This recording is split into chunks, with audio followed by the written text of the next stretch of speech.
Before we begin with today's market analysis, I would like to mention our new channel membership options.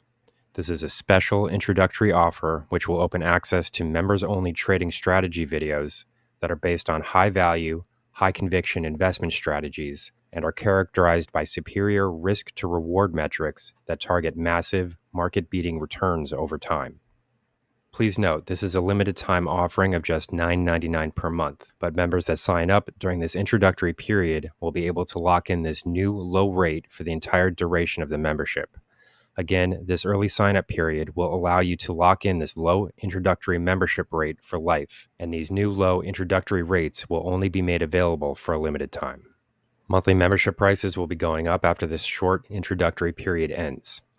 With these comprehensive, members-only trading strategies, I only choose high-quality, high-conviction stocks that are easily accessible, with relatively low share price values that are designed for easy trade positioning, and combined long-term trading gains are expected to far outperform the monthly membership rate of just $9.99 per month. Join now to lock in your low introductory rate and start trading stocks with the pros. Now back to the video.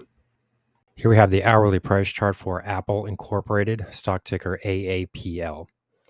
As we can see here, we are starting to form a bit of a consolidation pattern here.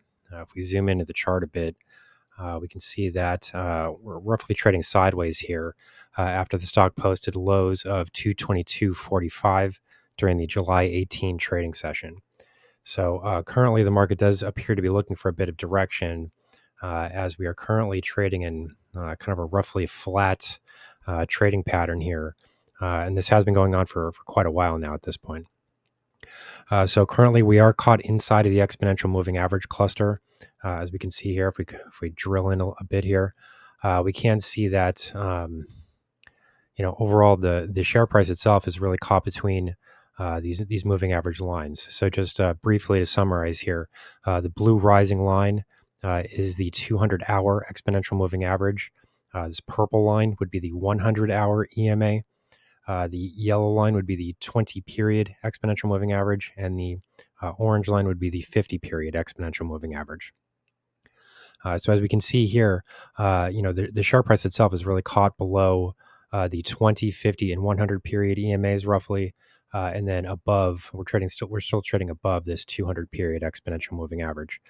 So currently we're kind of caught inside of these figures here, the exponential moving average cluster itself, and this can sometimes be a bit difficult to break out of when it does happen. Sometimes you often see prices kind of ping pong back and forth between kind of these upper and lower levels, and this does often occur until the share price itself is actually able to break out of these trading ranges here. So currently, it's not totally surprising to see that we're kind of flatlining a bit here, but we are going to need to see a break, a convincing break in the upward direction, and this is probably going to happen with a break of this exponential moving average cluster. So currently, if we look at the indicator readings, what's most noticeable here is the fact that the market has attempted on more than one occasion to start to generate negative momentum for this stock. This really did begin the first time, at least on this chart. The first example of this that we're showing here does come in during the June 12 trading session with prices trading at highs of 218.12. And then this does extend until roughly the beginning of July. And then as we can see here, the stock itself is able to break above this negative momentum reading in the relative strength index. That would be this purple line down here. And then, similar actions do start to occur again once we're kind of approaching the stock's all-time highs. We can see that a bit of negative momentum here starts as prices are trading during the July 10 trading session. And then finally, this downside trend momentum does eventually break during the July 23rd trading session. So overall, this is important here because what we were really seeing at this point was a bearish divergence. So essentially what this means is that the indicator reading is trending lower while share prices themselves are trending higher. So we can just kind of draw a bit of a figure here to show what was actually happening. And this does kind of signal this does work as an early signal of the eventual declines that did start to take place here. So this was kind of warned in advance as prices were trading near their all-time highs.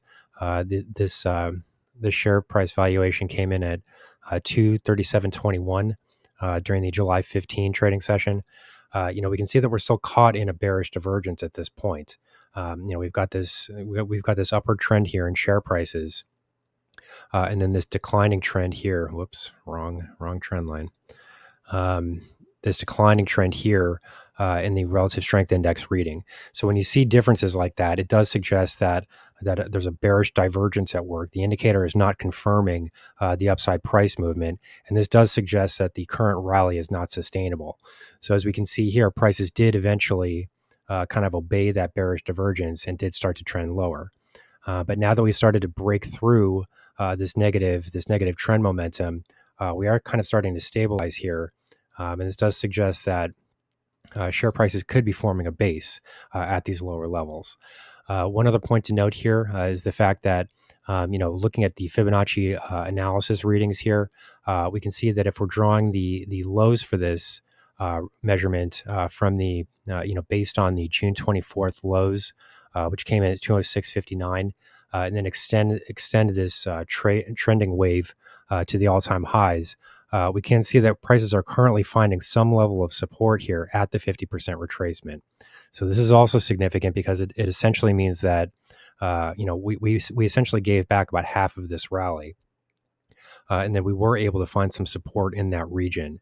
So this will be an important area to watch going forward, because if we did break lower here, this would ultimately target the 618 retracement. 61.8% Fibonacci retracement, which comes in just above 218.30. What's most important to note here is the fact that we do have a confluence here between this Fibonacci zone and the 200 period exponential moving average that was discussed earlier. So these are roughly coming into the same region at the moment. So if we did see a break below this 50% retracement, the immediate downside target would then become this 218.30 level. Overall, if we do see prices start to base out here, what we would really need to see would be a break above this exponential moving average cluster. If we are able to see that, that would suggest a new movement higher in prices, and probably a retest of those all-time highs.